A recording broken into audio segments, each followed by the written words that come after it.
ஓர் அறையில் சில பிணங்கள். அதில் ஒரு பெண் பிணத்தின் அடையாளம் மட்டும் கண்டறிய இயலவில்லை. அந்த அறையை உடைத்துக்கொண்டு உள்ளே வந்ததற்கான எந்த சுவடுகளும் இல்லை. ஆனால் அறையின் உள்ளே உள்ள தடயங்களை பார்த்தால் இறந்தவர்கள் இறப்பதற்கு முன் அந்த அறையை விட்டு வெளியேற முயற்சித்ததை உறுதி செய்தன. குழப்பத்தில் இருந்த போலீஸ் என்ன செய்வதென்று தெரியாமல் அனைத்து பிணங்களையும் போஸ்ட்மார்ட்டத்திற்கு அனுப்பி வைத்தனர். பின்னர் என்னவானது? வாருங்கள் தெரிந்து கொள்ளலாம். நமது ஒளிநாடா சேனலில் நாம் கேட்க இருக்கும் கதையின் பெயர் போஸ்ட்மார்ட்டம். உங்களுக்காக வாசிப்பது விஜய் பீமநாதன். அனைத்து பிணங்களும் டாமி என்ற போஸ்ட்மார்ட்டம் நிபுணரை வந்தடைந்தன. போலீஸ் டாமியிடம் அனைத்து பிணங்களுக்கும் போஸ்ட்மார்ட்டம் செய்ய வேண்டும் என்றும், முக்கியமாக அந்த அடையாளம் தெரியாத பெண்ணின் அறிக்கை மறுநாளே வேண்டும் என்றும் தெரிவித்தனர். டாமியின் மகன் ஜஸ்டின் நேரம் கிடைக்கும் போதெல்லாம் தன் தந்தைக்கு போஸ்ட்மார்ட்டத்தில் உதவியாக இருப்பான். அந்த மர்ம பெண்ணின் உடலை பரிசோதனை செய்யவும் உதவினான் அவன். தந்தையும் மகனும் உடற்கூறாய்வை துவங்கிய சில நிமிடங்களிலேயே அதிர்ச்சி. மர்ம பெண்ணின் கையில் எந்த வெளிப்புற காயங்களும் இல்லை. எக்ஸ்ரேவில் 2 கைகளின் மணிக்கட்டுகளும் உடைந்திருந்தன. அவ்வாறு நடக்க சாத்தியமே இல்லை என்று கருதினார் டாமி. அந்த பெண்ணின் திசுவை எடுத்து ஆய்வு எந்திரத்தில் வைத்தான் ஜஸ்டின். அதன் பின்னர் ஓர் அட்டையில் தாளுடன் தகவல்களை நிரப்பிக்கொண்டே அந்த பெண்ணின் வாயை திறந்தான். திறந்த நொடியே அட்டையை கீழே போட்டுவிட்டான். தந்தை பதறி வந்து என்னவென்று பார்த்தார். அந்த மர்ம பெண்ணின் வாயில் நாக்கே இல்லை, வெட்டப்பட்டிருந்தது. ஒரு கடவாய் பல்லையும் காணவில்லை. மனதில் தைரியத்தை வரவழைத்துக் கொண்டு போஸ்ட்மார்ட்டத்தை தொடர்ந்தார் டாமி. அந்த உடலின் நுரையீரலில் உள்புறம் கருமையாக இருந்தது. அது புகையை சுவாசித்ததற்கான அடையாளம். ஆனால் போலீஸ் அறிக்கையிலோ தீ குறித்து எந்த குறிப்பும் இல்லை. குழப்பம் மேலோங்க வயிற்றை பிளர்ந்து பார்த்தார். அதில் ஒரு பூ இருந்தது. அந்த பூவை உட்கொண்டால் பக்கவாதம் ஏற்படும். ஆனால் அந்த பூ அந்த காலகட்டத்தில் கிடைக்காத பூ. உடலின் வெளிப்புறத்தன்மை இறப்பு ஏற்பட்டு சில மணி நேரங்கள் ஆனதை காட்டினாலும் அவளது கண்களின் நிலை பல நாட்களுக்கு முன்பே இறந்தது போல் தோற்றமளித்தது. குழப்பத்தில் என்ன செய்வதென்று தெரியாமல் அனைத்து தகவல்களையும் இருவரும் குறிப்பெடுத்தனர். சில அமானுஷ்ய நிகழ்வுகள் நடக்கத் துவங்கின. ரேடியோ தன்னைத்தானே இயக்கிக் கொண்டு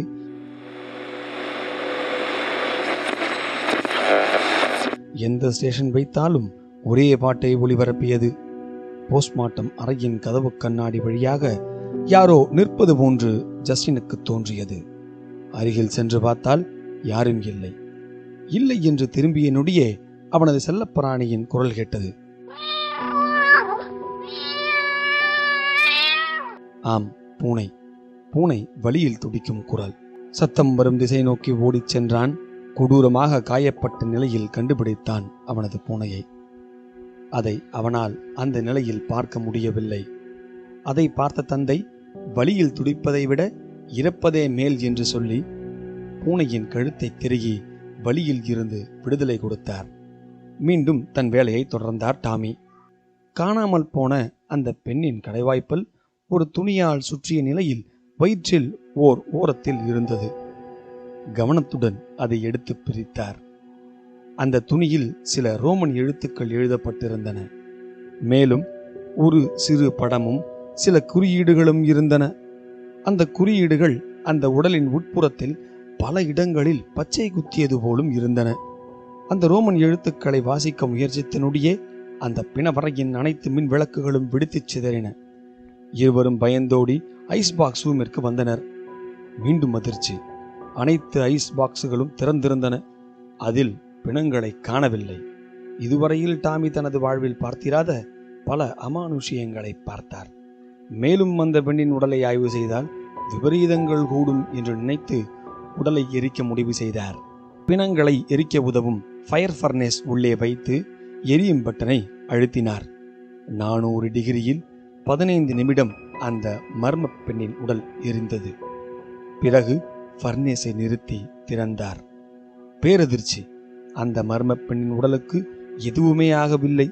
சிறு தீ காயம் கூட இல்லை. அதை பார்த்து பயந்த இருவரும் விறுவிறுவென்று ஓடி லிப்டை அடைந்தனர். பட்டனை அழுத்தினால்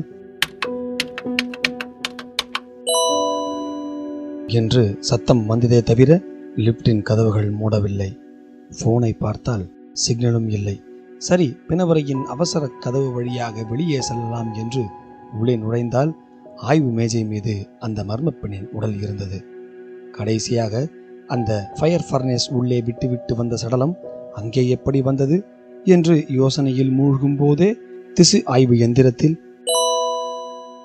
என்ற சத்தம் வந்து எந்திரம் நின்றது. மெதுவாக சென்று ஆய்வு முடிவை பார்த்தான் ஜஸ்டின். அதில் டிஷ்யூ ஆக்டிவ் என்று டிஸ்பிளேயில் இருந்தது. என்னடா இது, போஸ்ட்மார்ட்டம் செய்யப்படும் சடலத்தின் மூளை திசுக்கள் இன்னமும் எப்படி உயிருடன் இருக்க முடியும் என்று திகைத்து தந்தையிடம் செய்தியை கூறினான் ஜஸ்டின். அதுவும் அமானுஷ்யத்தின் வேலைதான் என்று எடுத்துக்கொண்டார் டாமி. இதில் இருந்து தப்பிப்பதற்கு அந்த ரோமன் எழுத்துக்களில் ஏதோ தகவல் ஒளிந்திருப்பதாகவே எண்ணி அந்த வாசகங்களை வாய்விட்டு படிக்காமல் மனதிற்குள்ளேயே படித்தார். பின்னர் தனது சிறு நூலகத்தில் உள்ள சில புத்தகங்களை புரட்டினார். லெவிட்டிகஸ் என்ற புத்தகத்தில் 20ஆம் பக்கத்தில் 27ஆம் வாசகத்துடன் ஒத்துப்போனது. டிக்ஷனரியின் உதவியுடன் அதனை ஆங்கிலத்தில் மொழிபெயர்த்தார். அதில் 500 ஆண்டுகளுக்கு முன்னர் நடந்த இனப்படுகொலை ஒன்றை குறித்தது. அதில் பல குறி சொல்லும் பெண்கள் கொல்லப்பட்டது தெரிய வந்தது. மேலும் குறி சொல்லும் இனத்தைச் சேராத ஒரு பெண்ணும் அதில் கொல்லப்பட்டிருக்கிறாள். அவள்தான் இந்த சடலம் என்றும் இப்போது அதற்காக சுற்றியிருக்கும் அனைவரையும் பழி வாங்குகிறாள் என்றும் அந்த லெவிட்டிகஸ் புத்தகத்தை படித்துவிட்டு ஜஸ்டினிடம் தகவலை கூறினார் டாமி. மேலும் தன் மகனிடம், ஒரே வழிதான் இருக்கிறது, இந்த பேயிடம் என்னை சுயபலி கொடுத்துவிட்டு உன் உயிரை காப்பாற்றுவதுதான் அந்த வழி என்று கூறி தன் உயிரை எடுத்துக் கொள்ளும்படி மர்ம சடலத்தின் காதுகளில் கூறினார் டாமி. அடுத்த நொடியே டாமியின் மணிக்கட்டுகள் உடைந்து கையிலிருந்து ரத்தம் பெருக்கெடுத்தது. டாமியின் மணிக்கட்டுகள் உடைந்தவுடனே மர்ம பெண்ணின் உடைந்த மணிக்கட்டுகள் ஒன்று சேர்ந்தன. அடுத்தடுத்து டாமிக்கு உள்காயங்கள் ஏற்பட சடலத்தின் காயங்கள் ஆறின. உள்காயங்கள் அதிகமானதால் வலியை தாங்க முடியாத டாமி தன்னை கொல்லும்படி தன் மகனிடம் கெஞ்சினார். தன் செல்லப்பிராணி பூனையையே கொல்ல முடியாத ஜஸ்டின் தன் தந்தையை கொல்ல தயாரானான். பிணங்களின் மார்பில் கத்தியை எப்படி பயன்படுத்துவது என்று சொல்லிக் கொடுத்த தன் தந்தையையே அதே கத்தியுடன் கண்களை மூடி மார்பில் குத்தினான். உயிர் பிரியும் தருவாயில் டாமியின் முகத்தில் சிரிப்பு மலர்ந்து மறைந்தது. அடுத்த நொடியே போலீஸ் சைரன் சத்தம் கேட்டது.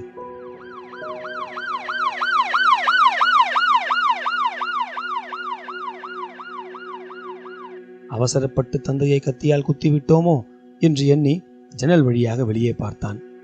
சைரன் சத்தம் கேட்டதே தவிர போலீஸ் இருப்பதாக தெரியவில்லை. மீண்டும் லிப்டிற்கே ஓடினான். லிப்டில் ஓர் உருவம் நின்று கொண்டிருந்தது.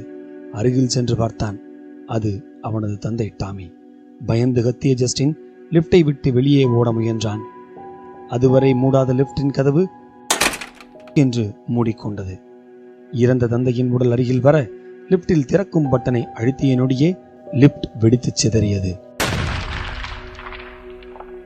அதில் ஜஸ்டின் பரிதாபமாக உயிரிழந்தான். மறுநாள் காலை போலீஸ் சம்பவ இடத்திற்கு வந்தனர்.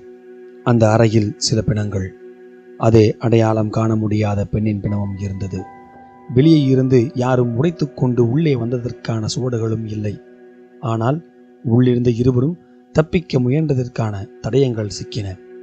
குழம்பிய போலீஸ் அனைத்து பிணங்களையும் போஸ்ட்மார்ட்டம் செய்ய அடுத்த பிணவரைக்கு அனுப்பி வைத்தது. அங்கே மர்ம பெண்ணின் போஸ்ட்மார்ட்டம் துவங்கப்பட்டது. அந்த சடலத்தின் மணிக்கட்டுகள் உடையாமல் இருந்தன. ஆனால் ஏனைய காயங்கள் அப்படியே இருந்தன. முற்றும். இந்த கதை பிடித்திருந்தால் உங்களது நண்பர்களுடன் பகிர்ந்து கொள்ளுங்கள். உங்களது மேலான கருத்துக்களை கமெண்ட் செக்ஷனில் பதிவிடுங்கள். அடுத்த கதையில் சந்திப்போம். நன்றி, வணக்கம்.